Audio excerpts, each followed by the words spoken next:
Floyd Mayweather is different things to different people. To some, he's Money Mayweather, who's seemingly replaced the game of Monopoly's rich Uncle Pennybags as the universal symbol of capitalism. To others, he's Mayweather, the 21st century superstar, who's brilliantly orchestrated his growth into one of the most accomplished and most famous celebrities of not only his time, but of all time. And to others still, he's Mayweather the villain, who's okay with donning the black hat, in or out of the ring, as long as that image stimulates pay-per-view sales. But Mayweather is also one thing to all people, and it has nothing to do with dollars. He's the greatest boxer of his era. Mayweather was a world champion at the young age of 21, and a four-division titleist before he was 30. But it was his 2007 super welterweight showdown with Oscar De La Hoya that raised his profile to heights rarely reached by professional fighters.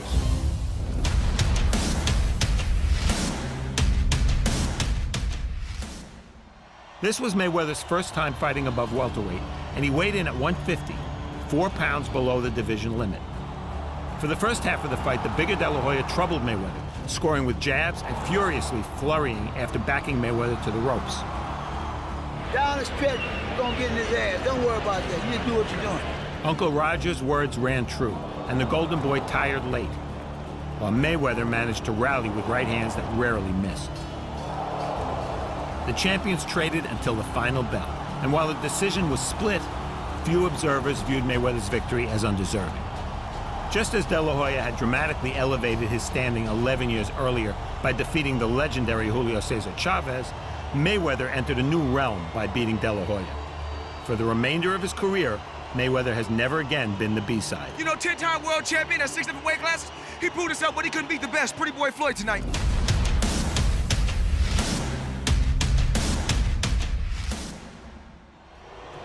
Next up was a different type of challenge. British phenomenon Ricky Hatton was 43-0, a former titleist at 2 weights and one of the most popular fighters in recent history. In fact, for Hatton's challenge of Mayweather, it seemed most of Manchester had flown to Las Vegas to support the hitman. Hatton was the quintessential high-energy pressure fighter, and it took Mayweather 3 rounds to find the antidote. In the 4th, he settled in a rhythm, and his punches began to connect cleanly. It was one-sided after that. In the 8th and 9th, Mayweather's shots began to snap back Hatton's head. It foreshadowed what was to come as Mayweather honed in. And in the 10th, a check left hook, one of Mayweather's signature punches, landed perfectly. Hatton showed his mettle by somehow returning to his feet, but after another knockdown, referee Joe Cortez called a halt just as Hatton's corner was tossing a towel of surrender into the ring. Already the #1 fighter in the world, Mayweather advanced to 39-0. Then, about 6 months later, he indicated he would fight no more.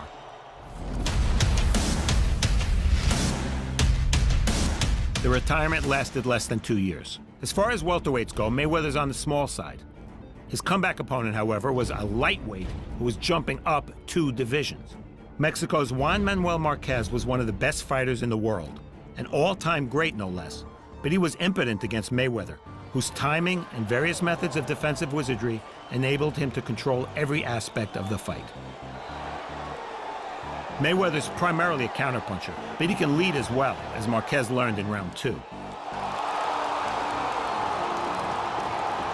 Round 6 serves as a definitive illustration of Mayweather's defensive genius. He tucked his chin behind his left shoulder, negating Marquez's right hands. He elevated his right glove to block left hooks, and he created advantageous distance and space by moving his feet and manipulating Marquez with extended arms. The punch stats told a tale of utter domination. Mayweather connected with 59% of his punches. Marquez landed only 12% of his shots.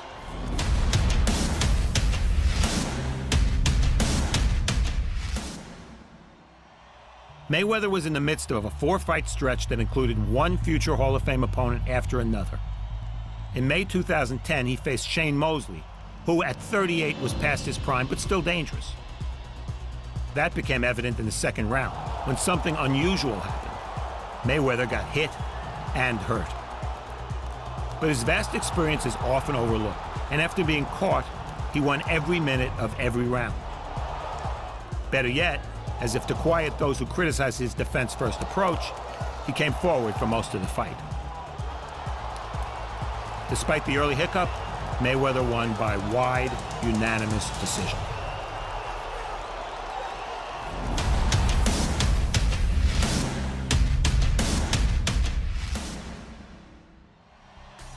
For some, Mayweather's remarkable dominance has been an endless string of immaculately constructed, but also somewhat monotonous rounds that have all been scored 10-9. That certainly wasn't the case when he challenged welterweight titleist Victor Ortiz, who was coming off the highlight of his career, a Fight of the Year win over Andre Berto. Mayweather was returning after a 16-month layoff, but showed no rust, easily winning the first 3 rounds. In the fourth, immediately after Ortiz suffered a point deduction for what seemed an intentional headbutt, he embraced Mayweather, then forgot the most elemental rule of the ring: protect yourself at all times. Since knocking out Ortiz, Mayweather's won 7 consecutive fights by decision.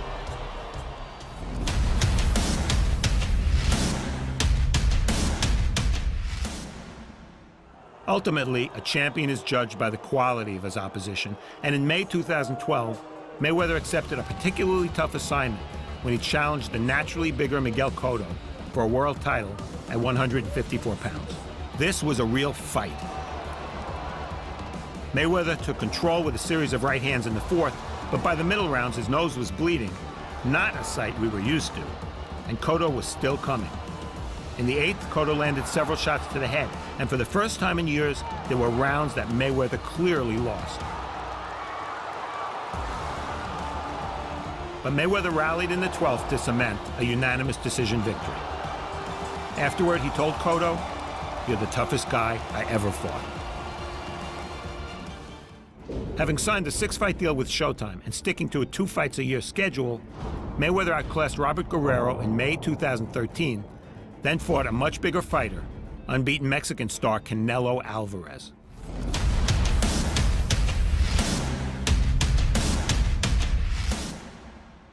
Would there be a passing of the torch? After all, Mayweather was 36, and at 23, Canelo was already 42-0-1 and an established champion. And if we needed a reminder of why his nickname was Money, well, Mayweather earned a record $40 million purse, and the fight grossed a live gate of $20 million, also a record. I have been in a lot of arenas since the 1980s for big fights. Few have been as electric as this one. Though clearly outweighing his opponent in the ring, Canelo foolishly tried to box with Mayweather. Canelo looking almost confused now. Again, I think he's so frustrated, he's trying to lure Floyd in, and then he wants to throw a big counter, but Floyd's not going to do it. Floyd will pot shot you all night. The fighters tentatively traded jabs for a couple of rounds. Then in the 5th, 6th, and 7th, the quicker Mayweather began to connect with ease. And you see Floyd trying to take it to him.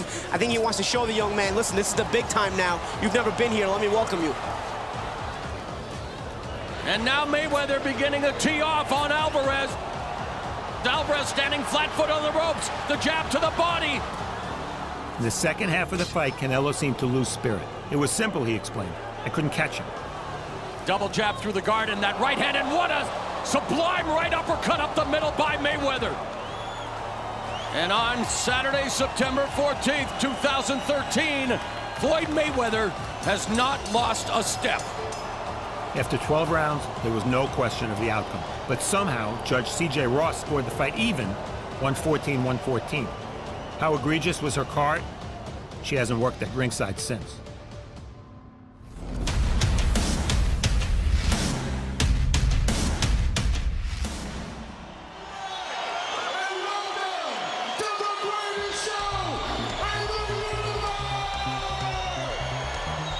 By the time Mayweather fought again, he was 37 years old, and among the questions being asked was, how much longer can he remain on top?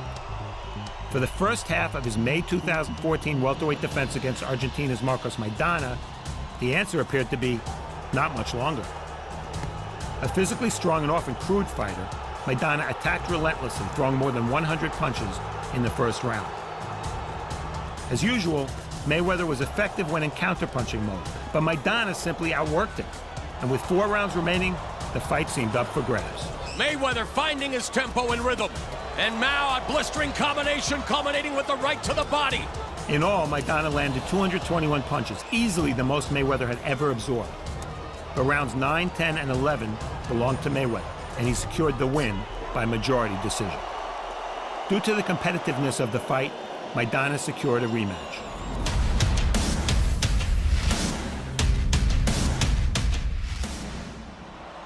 Whatever magic he had found in the first fight was gone, and Mayweather, staying off the ropes and frustrating Maidana with movement, scored a one-sided decision win. Maidana landed only 128 punches this time. For his part, Mayweather, having advanced to 47-0, appeared ageless. In Mayweather's world, the natural order of things had been restored.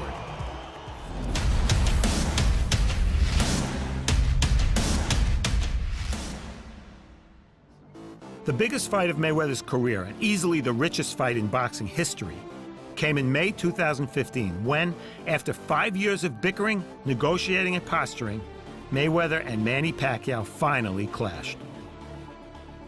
With both boxers in their late 30s, maybe the fight came too late. Regardless, the showdown drew a record live gate of $72 million at the MGM Grand in Las Vegas and a record 4.6 million pay-per-view buys. As it turned out, it wasn't a particularly appealing fight, with Pacquiao unable to penetrate Mayweather's defense.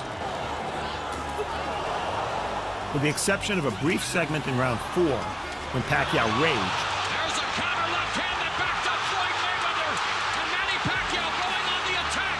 Again, the high guard. Mayweather controlled both pace and ring geography. Pacquiao had won world titles in 8 different weight classes, and he'll go down in history as one of the best fighters ever. But on this night, he was ordinary. For more than 20 years, that's what Floyd Mayweather has done to his opponents. 4 months after defeating Pacquiao, Mayweather outpointed Andre Berto and then said goodbye. He was 38 years old, 49-0, and secure in his place as a ring legend.